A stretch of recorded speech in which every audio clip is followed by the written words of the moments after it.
Good morning. Good morning. Happy Father's Day. Yes, and thank you. You are welcome. Question time with Dr. Rosensweet. All righty. I'm all ready to go. Cool on a Tuesday morning. I've got to keep myself straight here. Okay. I have two interesting questions that have to do with cancer this morning that I'm going to present first. Sure. Is that okay? Oh, yeah, of course. Yeah. Okay. Cool. So the first one is the questioner, nice lady, said, I had stage 1 breast cancer and I want to go back on HRT. I have 2 doctors who highly do not want me to take HRT ever again. I am suffering menopause symptoms. My cancer was estrogen and progesterone positive, and one doc thinks that I might have microscopic cells floating around. I don't know what to do. Thank you. Woo-wee. No, huh? First, I'd like to say hello to a dear friend and colleague, Dr. Lindsay Berkson. Oh, hi, Dr. Berkson. I didn't see you there. Good morning. Lot to this topic, very heartfelt topic. Oh, yeah. And it's, I remember in medical school, in pathology, that's where we learn about diseases. There was not a big emphasis on breast cancer. In the pathology textbook, there was as many pages devoted to breast cancer as there was to many other things, many other illnesses. And I'm saying this because this was in the 1960s and it just wasn't nearly so prevalent as it is these days. That's interesting. It's the incidence of breast cancer. And there are reasons. And Dr. Berkson has a lot to say about some of these reasons in which she's written about and which she teaches. And there's a lot of reasons. And however we want to look at it, there's an increased incidence of breast cancer to where it's prevalent in women. And just like prostate cancer is in men, and there's reasons for this prevalency.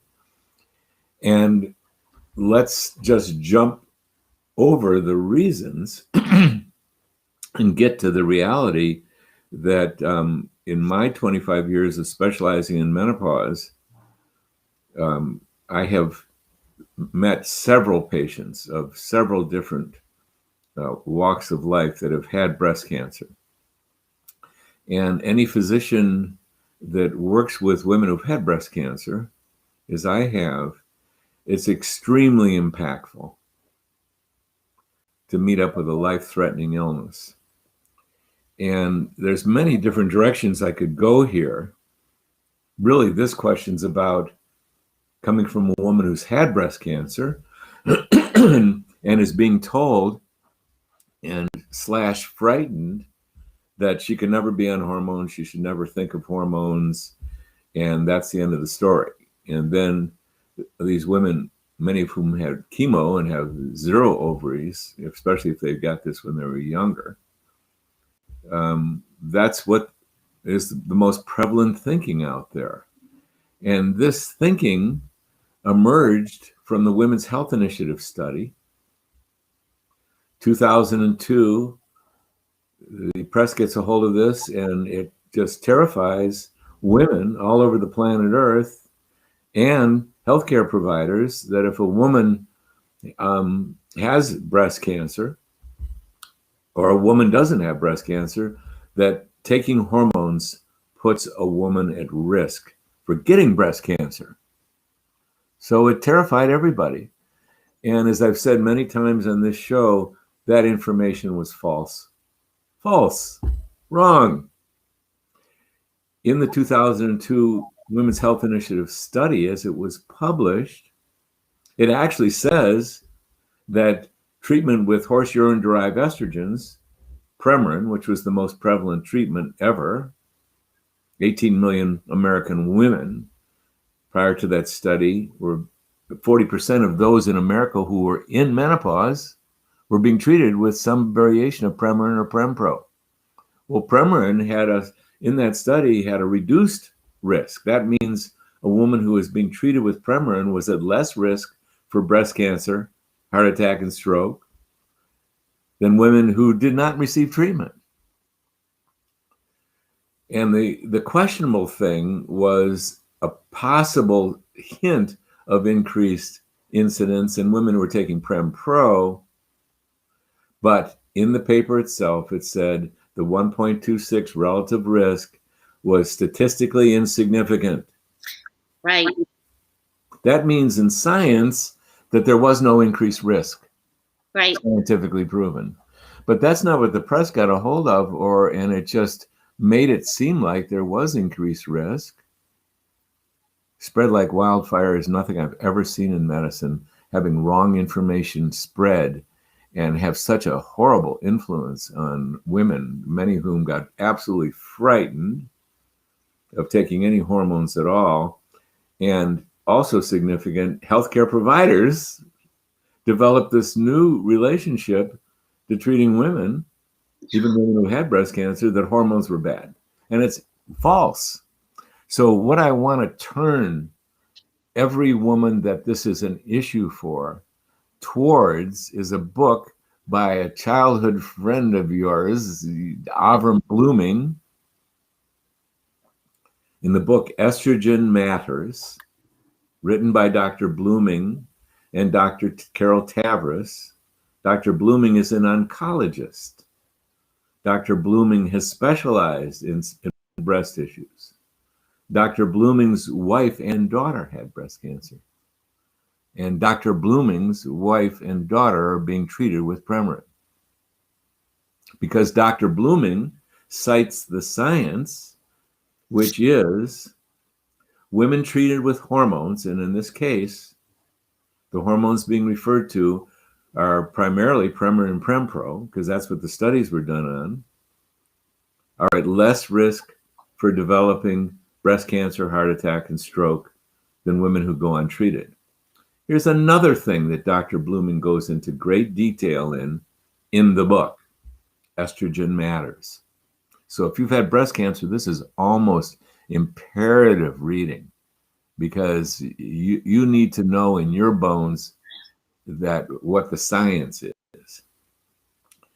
Here's the rest of the science. Women who have had breast cancer happen to be at an increased risk for recurrence than women who've never had cancer are at risk for getting cancer. Right. However, women who've had breast cancer and that breast cancer has been properly treated are at less risk for recurrence if they're treated with hormones than if they are not. Right. That's right. the science. Right. And the hormones that are being referred to are not our bioidentical wonders, the same molecules that were present in your body, or still are. No, we're talking about Premarin and Prempro primarily. This is the science. Now, having said that, my God, we're all at risk for 1,000 diagnoses. I'm so grateful when I wake up, I get out of bed, I'm walking and talking, because I'm a medical doctor and I know how many things we're all vulnerable to. And we're all at risk for cancer, a lot of them. And there's a lot of reasons why we're at risk for cancer. And as a male, for example, I'm at an increased risk for prostate cancer than I am a lot of the other cancers. And there's reasons why that's so. And as females, you're at increased risk for breast cancer, ovarian cancer, and endometrial cancer than, relatively speaking, as opposed. However, though we're all at risk for cancer, women who are treated with hormones are at less risk for getting cancer than women who are not treated with hormones. The hormones we're talking about primarily is Premarin and Prempro. Women who've had breast cancer and have had the breast cancer properly treated are at less risk for recurrence if they're treated with these hormones than if they are not. That's the science. Now, there's many directions I could go here. And one of them I want to address is ER positive and progesterone P positive receptor sites. Well, the science is, and this is what I want us to return to, that women who've had breast cancer and the breast cancer has been properly treated are at less risk for recurrence than women who are untreated. That means bundled in there is receptor sites are not material to this decision. Well, just to take one sidetrack, the original Women's Health Initiative study committee, following the test result, following these women who were in the study, in 2017, printed what amounts to a total retraction of their original inappropriately advertised results in the Journal of the American Medical Association, where the original WHI was published. The same study committee published that after 18 years of follow-up, what they were willing to say is there is no increased risk of breast cancer, heart attack, and stroke. In other words, if you follow the bouncing ball there, they're saying that although it exploded onto the world scene that there was increased risk, they're saying no, there wasn't increased risk. No increased risk of breast cancer, heart attack, and stroke. And this is after 18 years of following 18 years. Yeah. 18 years. So that's a very significant time. It was known by 2006 that there was not even an increased risk of statistically increased risk right at the outset. And then by 2006, the relative risk went to 1, meaning there was no risk. That was known. But in 2017, they published it. And anyone can see that publishing. And if you read Estrogen Matters, you can go right to the original research that says. Uh-oh. You're frozen. You're better. Estrogen receptor site. Well, the science is that women who are treated properly, who have had breast cancer, are at less risk for recurrence, I'm repeating myself, than women who go untreated with hormones. Well, what does that talk about receptor sites in there? Well, I've spoken to Dr. Blooming specifically about this receptor site issue. And he says it's a very gray area, and it just goes against all the incorrect information that's been out there.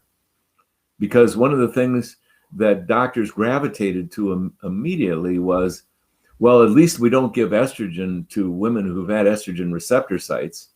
Well, where's the science on that? It was just like a guess. It was intuitive. I understand. I myself questioned that right out of the gate. Well, how could we possibly give estrogen to a woman who's had estrogen receptor site positive? Well, here's how I interpret Dr. Blooming's direct statements to me and what's in his book. That in any cancer, there's a variety of cells in any cancer. Some of them are so alike original breast glandular cells that under the microscope, you can hardly tell the difference. These are called well differentiated. That means when a pathologist looks under the microscope at a biopsy sample, he or she is looking at cells that look exactly like breast glandular cells and are almost very, very difficult to tell the difference. These are well differentiated cells. Obviously, the genetic variance from the original breast glandular cell is not very much, creating cells that look like breast glandular cells from what they were derived. At the other end of the spectrum, there are something called poorly differentiated cells. They don't even look like breast glandular cells. These mutations and this genetic offshoot, which are cancer, they lose control. The body loses control of these cells. They don't have estrogen receptor sites. They don't have anything that looks like breast glandular cells. So as I interpret what Dr. Blooming has said, is that it's not in any given tumor the estrogen receptor site positive and progesterone receptor site positive cells, they look like and function like normal breast glandular cells. They're not the problem. The problem is these undifferentiated cancer cells. They're the problem. So we're in a gray area. So now I want to get up close and personal. 25 years, I have met up with women with breast cancer who've had that breast cancer treated. And they've come to me and asked me, would I treat them with hormones?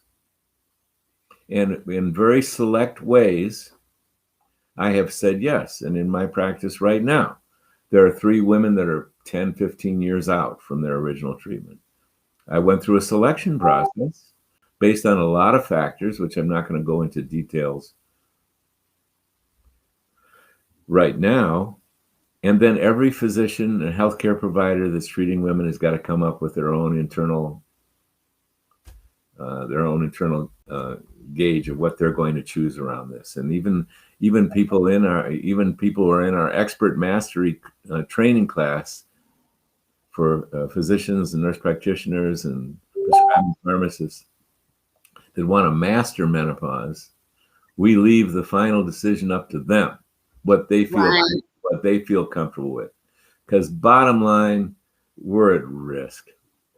We're at risk. It's not based on the science, but as a prescriber of hormones,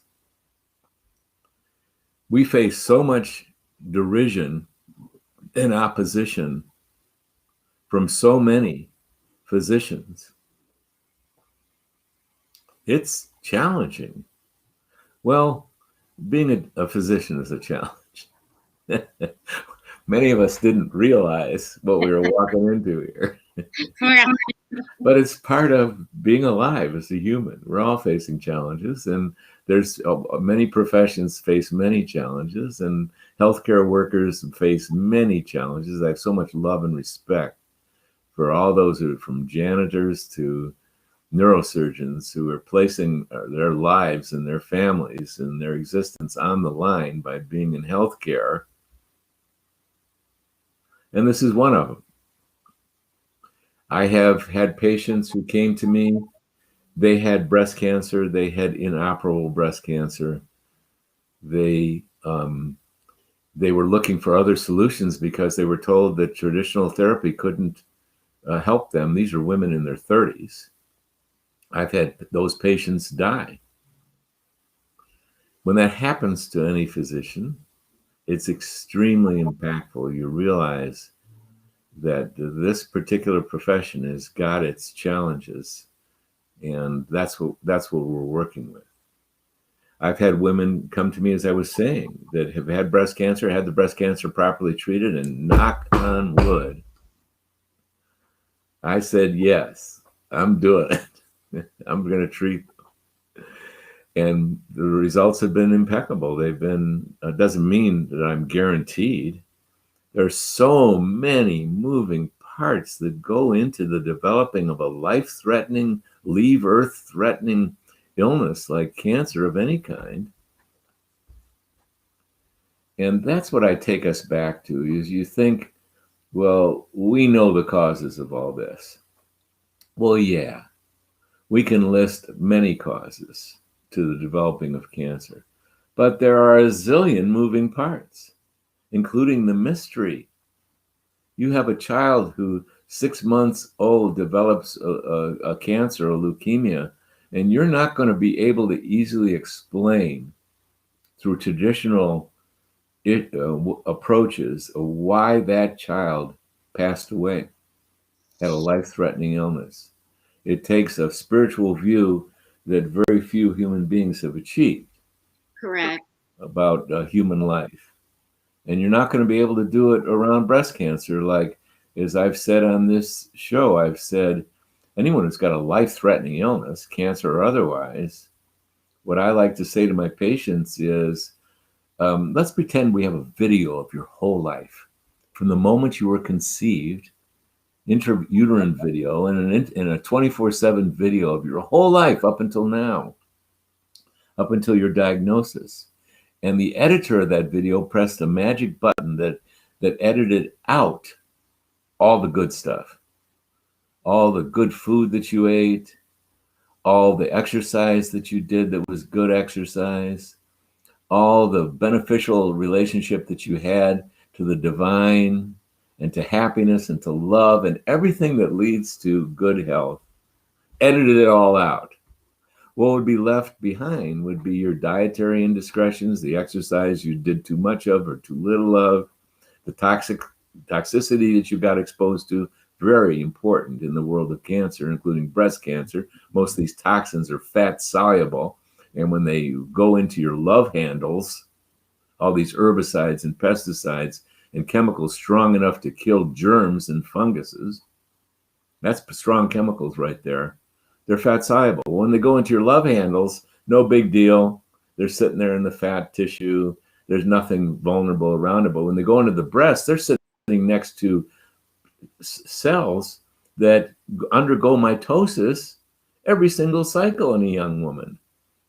When those cells divide and those genes are exposed, that's a very vulnerable moment for those cells. So there's no rocket science understanding why these herbicides and pesticides, when they go into the fatty tissue of the breast, which are mostly fatty tissue, and they're sitting right next to breast glandular cells, the vulnerability. So I'm taking a sidetrack around nutrition, toxicity, exercise, and the elephant in the room, what stress not handled well. It's not the stress, but you don't handle it well and you trigger the biology, the stress response, the physiology and biochemistry of that. You got an immune suppressor going on there.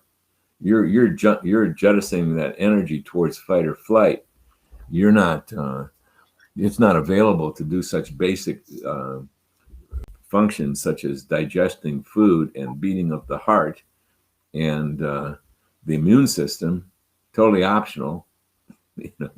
Beating the heart matters in saber-toothed tiger, but not the immune system. Right. A tremendous repository energy. So I know I'm leaping and bounding through really important information, but I could say that video that's had all the good stuff edited out and leaves behind the indiscretions of nutrition, toxicity, exercise, and how you manage stress, how you handle it biologically.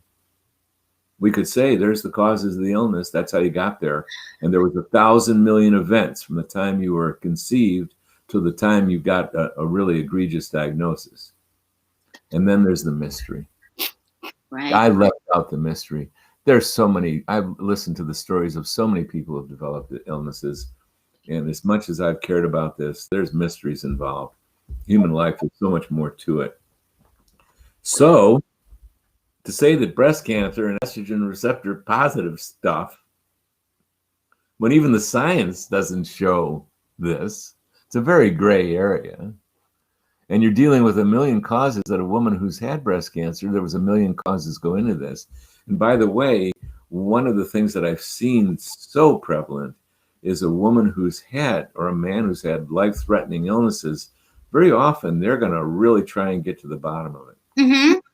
And they're going to really adapt health and living habits that address some of the real challenges to their health that existed. So, in fact, I've been blessed with the women that have had breast cancer, and I'm looking for it. Is there commitment to healing? I think that really matters greatly. And then, when it comes down to me being a physician and saying, yes, I'm going to treat you with hormones because that's what the science says. And your health is going to be so much better for treating with hormones, including your immune system. Even within this age of COVID, it's shown scientifically that women with their estrogen are in much better shape than men who don't have it. Makes sense. These are our power chemicals. My God, it makes such a difference. And I want to say something else about this. It doesn't matter what the science is. If a woman that I say yes to and I'm going to treat her with hormones, she has an adverse event. Eventually, any licensed healthcare provider could be at risk for sitting in front of a medical board or a courtroom. Doesn't matter what the science is. I sat in front of the National Academy of Science, Engineering, and Medicine. And, you know, I'm not going to go down that path, but science is not the bottom line. It's so any healthcare provider said, yes, I'm going to treat you. Well, usually healthcare providers who are inclined to say yes are going to have a wonderful doctor-patient relationship. And even if there's an adverse event, knock on wood, I've never had one of all the women I've treated, and I'm treating women right now. We never worry about the doctor-patient relationship. I don't. Because when we say yes, it's just, there's a lot of trust involved. Right. And should an adverse event take place, I'm not concerned about the patient. But where we get concerned is some relative or some friend that never knew the patient passes away, and someone learns that the doctor, called me, for an example, treated the woman with hormones.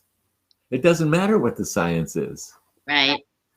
And you sit in front of a medical board, what's the level of scientific knowledge about breast cancer and hormones of that medical board? Oh man, it is not what we'd want it to be. Just like I've sat in front of a supposed committee of experts around compounded bioidentical hormones. There wasn't one single physician or PhD, no matter how erudite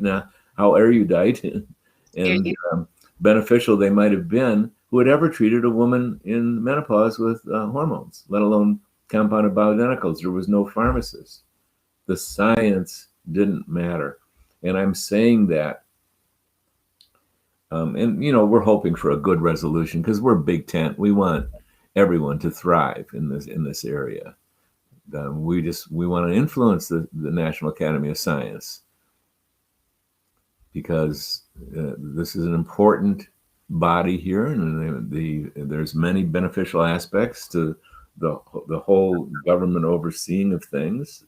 We're here to tune it up. We're here to make it good, and we've got a lot of folks, professionals and patients who are going forward in this effort to get things right. I know I'm taking many different topics, but hey, Carolyn, you asked the question. This is a big question here. Well, it's answering the second question too, and so it's good. It's like I haven't even finished with the first. I know. So can I go a little further on that one? Okay. Thank you.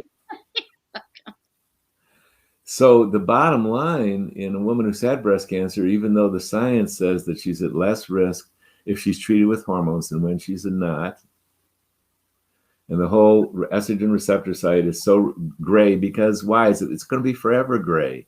The risk she actually has is based on what causes illness, and that is a much bigger topic than science or medicine has got our arms around. It's much bigger. It's much deeper causes. It relates so much to the soul and existence itself, human being that we are. So we can't come up with the great science because we're not assessing these deeper rivers of how life is actually working.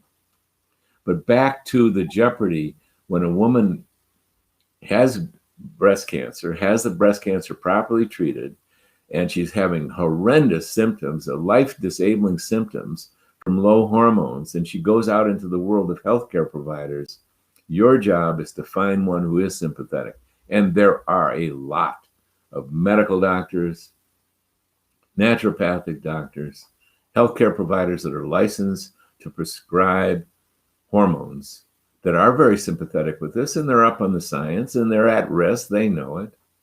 But back to the risk and how we handle it. We know that ultimately it's not the patient that puts us in jeopardy. We trust the doctor-patient relationship, or I do, but it's some distant relative who gets wind of what they would consider horrible practice, that the woman had breast cancer and she was treated with hormones. They don't know, and they start a lawsuit. or they make a complaint to a medical board. That's ultimately what you face, and that is risky because the likelihood of that medical board or a courtroom being sympathetic and being really up on the science is pretty low. So how we handle this, we evaluate every single case, every single request based on a lot of medical factors. And then usually we can't conclude what we'd love to conclude it. Yeah, this woman's not at risk and this woman is. We can't conclude that. We're all at risk. So we say to the woman, and we have a wonderful attorney that we work with, and we have several attorneys, but we have a wonderful attorney that's written up or is in the process of writing up an informed consent for this very reason. And part of that informed consent is we ask the individual woman to write a statement that reads like this. It comes from her heart and is written in such a way that she imagines that I, for example, is going to be sitting in front of a medical board someday, challenged by a relative, and she's not going to be around to testify, i.e. have passed away. And I'm sitting in front of a medical board, or I'm sitting in front of a courtroom, and I'm reading her letter. So it's a personal testimonial. Well, I've done that for years, and I've had the women write the informed consent, and they've been amazing, and they brought tears to my eyes. And the main thing is, the only thing we have to rely on is human, the human woman herself. So that's how we tend to handle it all. God almighty, Carolyn, why'd you have to ask this question? Because it is so challenging. But do I feel I'm going with the science? And the science is women who've had breast cancer are at increased risk of getting a recurrence than is in contrast to women who've never had cancer are at risk for getting cancer. Same goes for men in prostate and testosterone, by the way. But women who've had breast cancer and are treated with hormones are at less risk for recurrence than women who are not treated with hormones. So please, if this is an issue for you, go to the science in this phenomenal book by Avram Blooming and Carol Tavris. They're reviewing the science. Now, your next task is to find a physician who is going to trust the science and is willing to stick their neck out because they could lose everything. Not because of the science, but because of unconsciousness. So, God, I find it one of the most challenging parts of specializing in menopause is this very question and this very issue. But you know what? It's such a big one, and it comes up all the time. Yeah. All the time. And as you've said many times, you know, getting to the elephant in the room, sometimes you don't even have to look for any elephant in the room. It's just there. It's a stampede. Yeah. Dr. Berkson is reminding that she wrote a book called Safe Hormone Smart Women and was written in response to the WHI. So there are several resources. And of course, we always love to hear what Dr. Berkson's on so many medical issues. And she has a great site, a lot of wonderful books, and she's a nice lady, a good doctor. Glad to have her here. I'm glad. So you had a follow-up question, Carolyn? You know, you well answered it actually. She this woman really kind of answered her own question, but I didn't want to present it. She's BRCA2, meaning that she tested for the BRCA2 gene, and she used compounded bioidentical hormones for a year, and she felt so much better, she says, as well as having both of her ovaries removed. But at the end of the year, of 1 year, taking hormones, her breast surgeon took her off of all of the hormones, saying that he was preventing her from, she would thank him because he was preventing her from having a double mastectomy, and she just said, you know what, I'm going back onto hormones. And that was it for her, you know. She said, I'm just going to go back onto the hormones. Well, this is another important question. And, you know, there's a lot of caring, diligent, excellent physicians who got poisoned like everyone else on the planet Yeah. by false scientific information that's never been antidoted. And the first major antidoting that's taking place that I've seen that's of significance is Dr. Blooming and Tavris's book. Mm-hmm. And they are going around the country.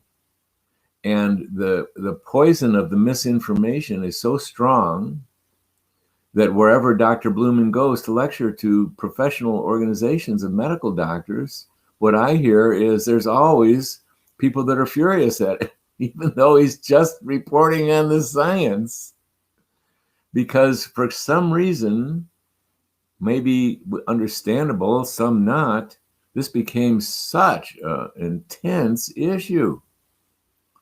And so it's very common for women to run into widespread fear and concern. And we have a hope that the actual science is going to win out over time, but it's not there yet. And so here's the bottom line. Each individual woman is going to have to weigh the whole thing. So here's how you do it. Buy that book, examine your life, be totally committed and devoted to the healing and coming home to the truth of who you are on every level. And make your decisions and go hunting for what seems right to you. It all comes down to you. And BRCA is a mutation that puts, when that mutation is present, these women are at 4 times the risk for getting breast cancer than a woman who does not have that mutation. Turns out that women with the BRCA mutation are at less risk if they're treated with hormones than if they are not. Read it in Estrogen Matters. How many professionals know that? They have not caught up with what the science says. Not that science is everything as it relates to human illness. That's what I was trying to say about that. There's mysterious factors, there's understandable factors, and we are only as awake and conscious as we actually are. And it's not enough to really do great here. Right. But it comes down to each individual woman, her decision. And if a woman who has the BRCA mutation weighs everything in her life and in her health and comes up with a decision that she wants to be treated, there are physicians and licensed healthcare providers who can prescribe hormones. And it comes down to the same thing I've said from the moment you and I started answering questions. It's your job to go shopping. You cannot rest on the medical profession, number one, who non-experts. You got to find experts. And you got to find them, because even though this is 2021, consciousness-wise, we're still just emerging from the caves with our clubs.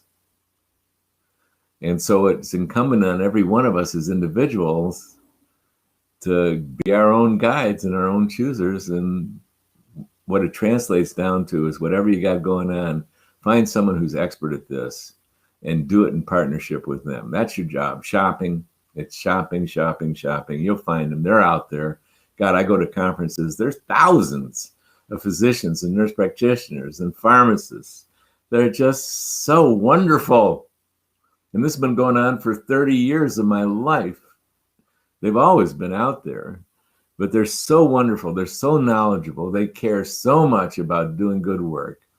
They have spent their life not only being trained in medical school or pharmacy school or nurse practitioner school and residencies, etc. They've gone on to study their whole professional life and fascinated by it, not because it was a burden, because they decided that this work, man, it's fun to get good at something. And Mhm. this is fascinating. It's true. So they're out there, and there's thousands of them, and they're all over the country and the world. And you can start with functional medicine or look up A4M, A, the numeral 4M, or IFM, Institute of Functional Medicine. IFM, they're some of my favorites. Or ACAM, or there's so many because there's so many thousands of healthcare providers, or the naturopaths. Oh my God, the body of knowledge there and their devotion is just tremendous. So they're out there, and they're not that hard to find. And you got to go shopping because you got to find someone that you feel really comfortable with personally, because you're dealing with humans still. Yes, yes. And it does make a great amount of difference to have a nice relationship with your physician. It really does. Wow. Thank you for that answer. The longest one we've had to date On record? on record.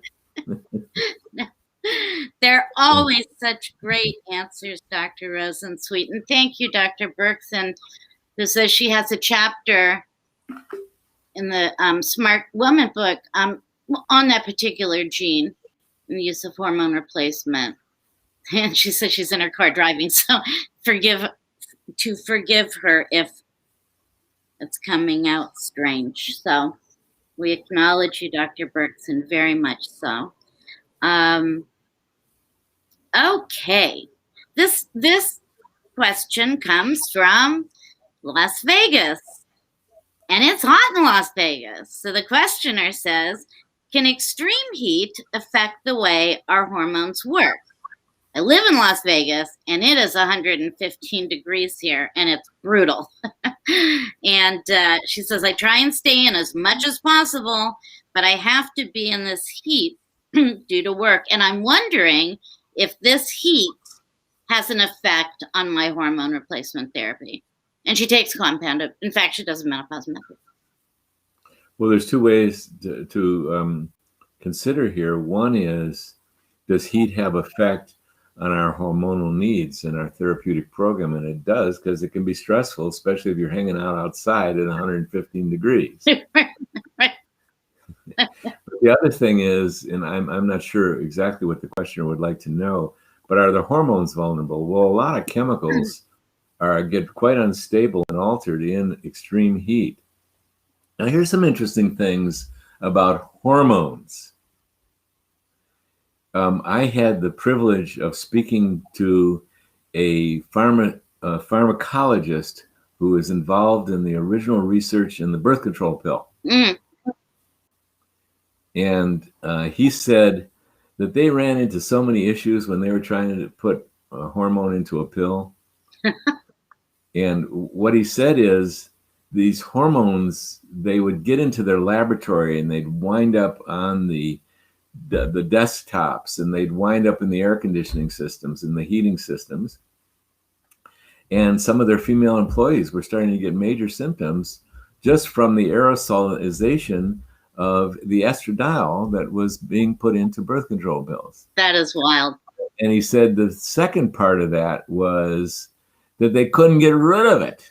They couldn't get it off the desktops. They couldn't get it out of the air conditioning. They had to dismantle an entire laboratory because these hormones were immortal, as he put it. And yeah, in on the original research. And how it translates to modern times is, there's drugs that have an expiration date on them. And here's what you got to know about that expiration date in actual practice. The date that the moment that the date changes from going from good to expired, that doesn't mean that the whole drug turns off at that point. You know, it was functioning at 100%. You could take that pharmaceutical and it was functioning 100%, but on its expiration date, it turns to zero. Does not. It starts declining in potency. So maybe you're dealing with 95 or 90% potency. It all totally depends on the chemical. Hormones, they happen to have one of those long shelf lives. Now, they're not advertised like that. They're given these expiration dates as if they were 6 months and they're gone. It's not true. Harken back to the immortality comment by a pharmacologist who was involved in hormone research for decades. And then there's another issue with topical hormones. Yeah, well, what are they carried in? Because these topical hormones, Biest, for example, progesterone, testosterone, DHEA. When you buy a bottle of hormones, when you go to your compounding pharmacist and you're picking up a topical hormone, or you're buying a pharmaceutically manufactured estradiol in a gel, for example, over 99% of what you're purchasing is actually what that hormone is carried in. Right.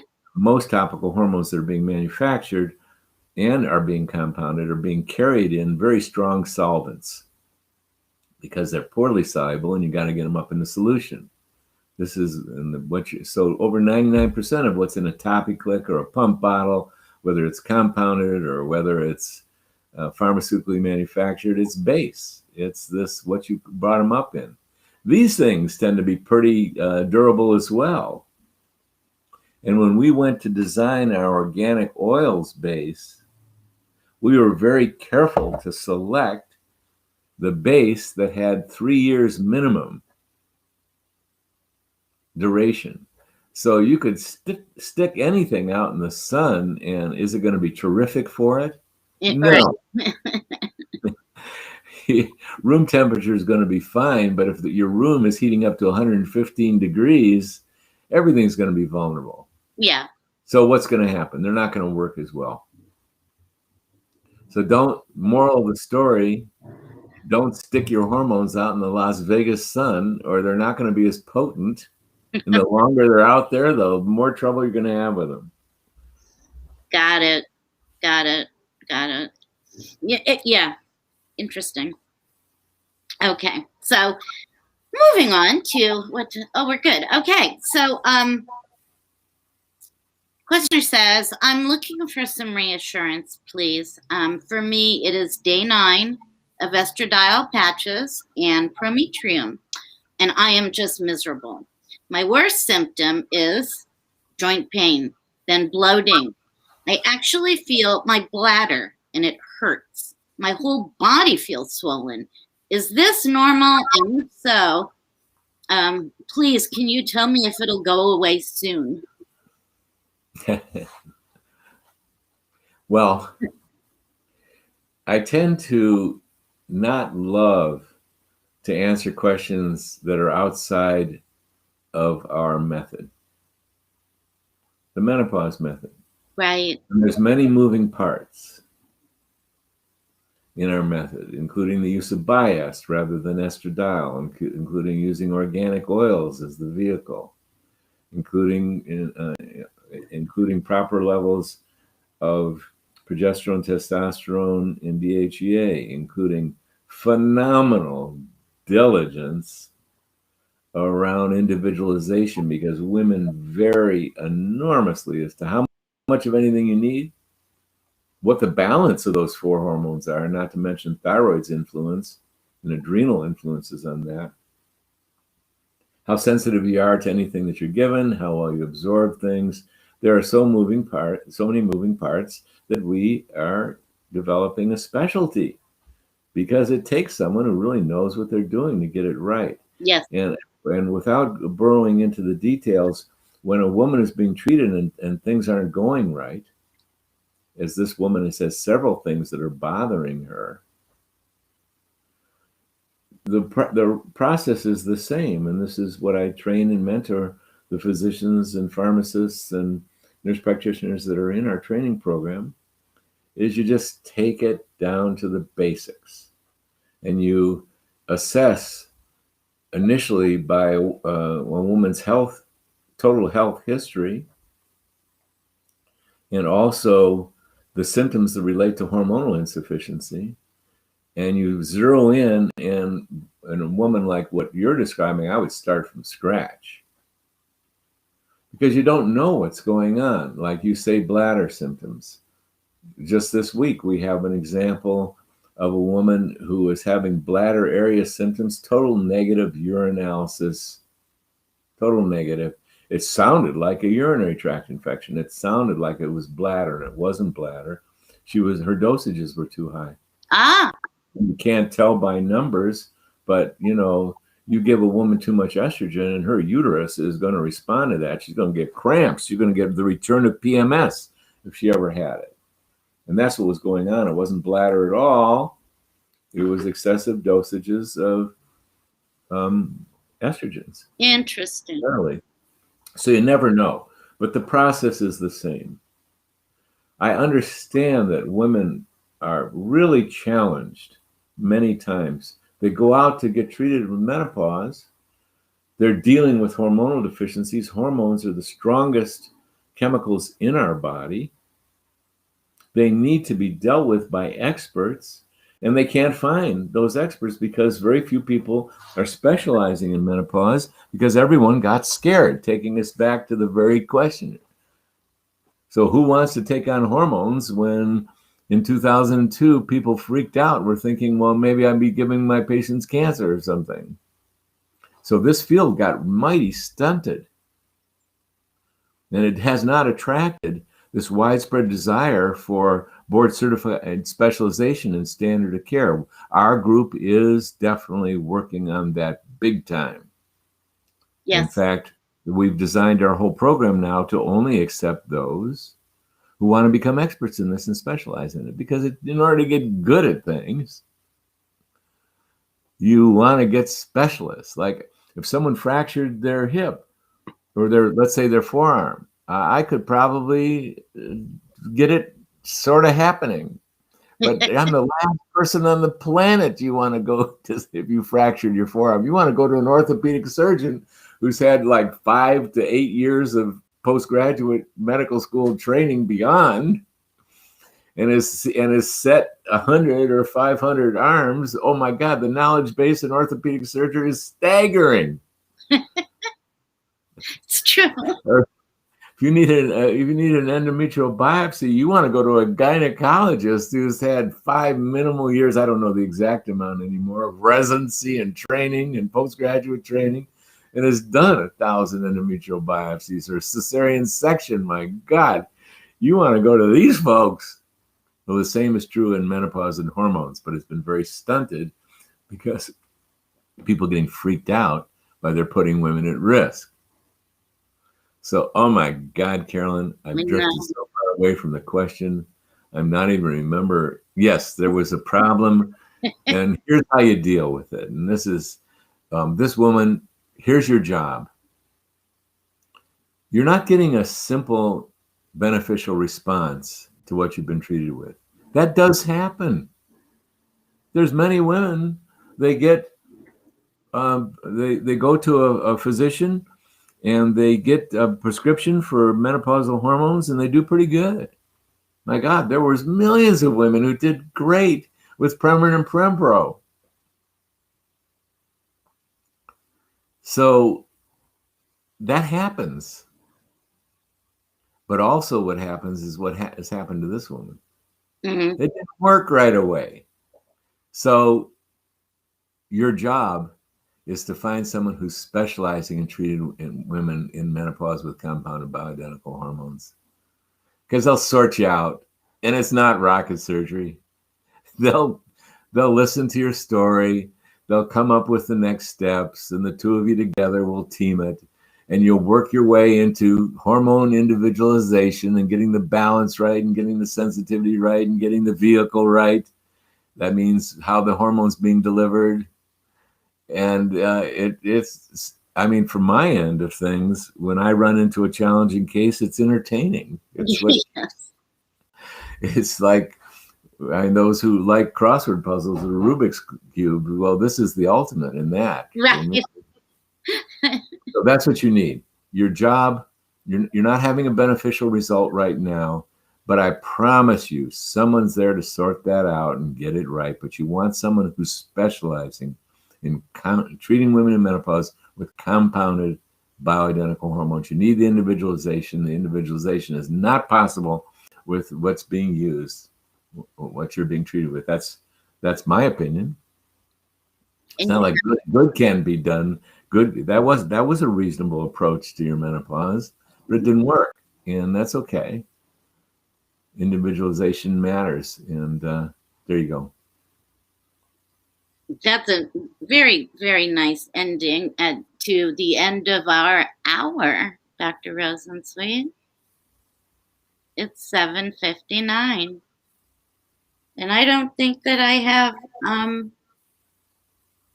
Well, this will be a good time for us to wrap today because I have many rivers to cross and this dreams to swim. Just like everyone else out there. I'm sure your schedules are plenty full. Yes, for all. So I'm going to sign off. I'm going to thank you once again, Carolyn. It's such a pleasure and a joy to be doing this with you. It's a pleasure and a joy for you. It is, and it's wonderful to have all the women up as well, and some men, and got your questions, and one by one we're getting to them and getting through them, and I'm gonna wish everybody a really, really nice day. We will see you on Thursday, and just, I guess we'll both be outro. Gotta go. All righty. Have a really nice day. Dr. Rosensweet, as always, thank you. Thank you, Carolyn. Okay, so we'll see everybody later.